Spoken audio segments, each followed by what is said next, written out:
Hello, everybody. It's time for another Lyrics Explained. And of course, as you know, that's where I rely on my 8 years at the University of New Mexico's Department of Lyrics Explanation to give you the context, the background of the lyrics of your favorite songs, to know what the song is about, and therefore enjoy your music even more. Now, this time, we're going to go through some of the top Iron Maiden songs of all time. Let's jump right into it. Number one is Flight of Icarus. Now, guys, this came from 1983's album Peace of Mind, and it talks about the band being on the road in America, on the bus. How do you pass the time driving from Dallas to Albuquerque? Well, they decided to buy a bird at a local pet shop that they named Icarus. And the problem being that after a few of the shows, after a few too many cocktails, they let Icarus out of the cage. It was flying all around the bus, and the boys being boys, they got out their rubber band guns that they carried with them just in case there was some kind of nefarious people trying to get at them. They're big rock stars. And they started hitting Icarus out of the sky with rubber band guns. Now, if you don't know what that is, it's when you stretch a rubber band on a piece of wood and hold it with a clothespin and let it fly. Well, unfortunately, Icarus didn't make it after one of these sessions outside Boulder, Colorado. And that's what that song is all about. The next Iron Maiden song in today's Lyrics Explained is this great song, Running Free. It's from the 1980 album Iron Maiden. Now, we've all been young, and sometimes when you're young, you do some crazy things. And in the old days, when Iron Maiden first started out in Great Britain, they would run through the grocery stores.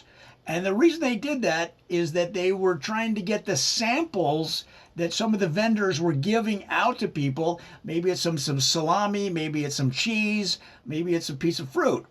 But they would run free through the stores, the whole band, and the first person in line would knock the person out of the way, and the others, as they came through, zing, zing, zing, would pick up the food, and they'd eat it as they're running. And guys, if you've never started a rock band, you don't know how hard it is to keep the financial ties together, and that's how the band stayed alive in the early days until they became international superstars. The next song on today's Lyrics Explained is The Trooper, of course, Iron Maiden song from the album Peace of Mind in 1983. What an exciting song, because here you have an incident that happened in Tennessee, just outside of Nashville. The band had just had another killer show, getting all of the people excited in the region from Lexington down to Louisville. And now they're leaving to go to the next show, which was in the panhandle of Texas. And they got pulled over by a trooper. So hence the name, The Trooper. Well, one thing led to another in the discussion. It turns out that that trooper was a huge Iron Maiden fan. And guys, we're not saying any of the police are on the take, but just took a few tickets and a couple of t-shirts, and they were back on the road. What a great song. Next on Lyrics Explained is Iron Maiden's great song, Burning Ambition. Now, this was a B-side, meaning the flip side of another hit, and it came from 1980. Now, in the early days of any rock band or any musician that makes it to the top, it's not like a clean line. It's not like a hockey stick that goes like this. It kind of zigzags. It goes up and down. And during one of the downtime periods, when they weren't having success, when they were struggling mightily, they said, hey, let's take a break. Let's all become bankers. Let's become corporate businessmen. Let's become part of the power structure of Great Britain. And then we'll show the man that we have burning ambition. We want to be vice presidents. We want to be corporate lawyers. And then save that money. We'll fake them out. We'll just get a temporary haircut, join the corporate world, make that big white collar money, and then jump back into the rock and roll mode. And that's what they did. And that's what this song, Burning Ambition, is all about. So sometimes when you're a big rock band, you look back and you marvel at the steps you had to take, in this case, joining the corporate world and saving that big white collar money, the song Burning Ambition. The next Iron Maiden song we're going to take a look at on Lyrics Explained is Wasted Years. Now, this is from the album Somewhere in Time from 1986. Now, Wasted Years is a really interesting look at a chapter in the band's history, which of course expands more than 4 decades. And they look at a year that they took off to form their own football team. And they were in the Premier League. So Iron Maiden FC, Iron Maiden Football Club, competed in the Premier League. Now, if you're an American, you may not know what that is. But you may be familiar with some of the bigger names, some of the bigger teams in that league. For example, Manchester United. Okay, and so Iron Maiden had their own football team that competed with the biggest teams in England and in Europe. And they were not very good. And the reason being, they didn't have the skills. They had the love of the sport. But some people were born to be rock stars. And Iron Maiden jumped back on the bus and got back on the road. And whew, right to the top. The next Iron Maiden song on our close-up look today is Aces High. Of course, it's from 1984's Power Slave. Now, when you are on a world tour as a rock star, it's not all girls and glamour, okay? A lot of it's just downtime. Sitting on the bus, sitting on the plane, waiting to be picked up, waiting in the hotel room. Aces High details how they tried to, at one point, speed things up in their rock and roll life by buying their own plane. Now, they were kind of cheap, though. They didn't want to pay for a pilot, so they each took a turn at the wheel. So they would fly the Iron Maiden plane from, let's say, Chicago to Kansas City for the next gig, and each of the members would take 10, 20 minutes at the wheel, depending on the flight. And the problem is that sometimes they had a few too many cocktails and they'd fall asleep and their time would come and then they couldn't take the wheel because they were just so tired from rocking and rolling that the plane dropped 35,000 feet and skimmed the treetops. At one point, they had to put it down in the swimming pool of a YMCA in Naperville. And after that, they decided maybe we'll just fly commercial. The next Iron Maiden song on our close-up of this great band is from the album Number of the Beast in 1982, is the great song Run to the Hills. Now, this is interesting.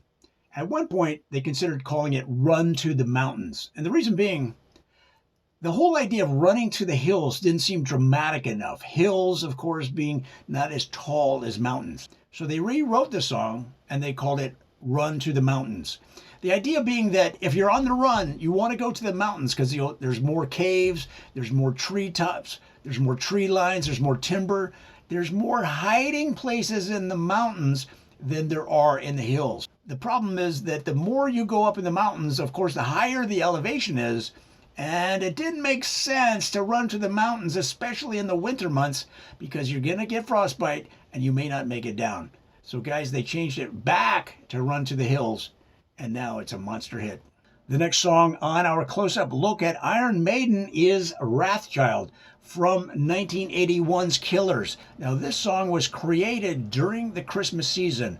A lot of the band members were together with their families, with their wives, wrapping gifts. And somebody walked in and said, "What are you doing?" The drummer said, "I'm wrapping gifts for my children." That was the original title of the song. And then the lead guitarist said, "You better shorten it up." So they shortened it to Rap Child. But then the feeling was, well, maybe it's going to be confused for a hip-hop song. They gave it more of an Iron Maiden spin right into that Iron Maiden ethos, and they called it Wrathchild, an amazing song. Now, I've gotten more requests to talk about this song than almost any other on Lyrics Explained, and it's The Number of the Beast, possibly the best song ever created by Iron Maiden, and certainly one of its best known. The Number of the Beast talks about when you become a big rock star, your financial advisor is always saying you gotta put aside some of your money into investments because rock and roll doesn't last and you need those investments to carry you when your career is done. Now, of course, Iron Maiden's career never ended, but they didn't know that back in 1982, and they decided to invest in horse racing, and they bought a horse called the Number of the Beast. Now, before they bought the number of the beast, they were told this is going to be the fastest horse in all of Great Britain and possibly the world. You might win a Kentucky Derby with this horse because it had the heritage and breeding from other top horses in England. Unfortunately, the number of the beast tripped over its own feet in the very next race, and 6 other horses stumbled over it into a big pile of horses. So many horses at such high speed, the whole snowball of horses started rolling faster and faster and faster and beat all the other horses. And they didn't know who to award it to because the winner of the horse was a snowball of 7 horses. It was too confusing for the band, and they got out of the horse race business right after that.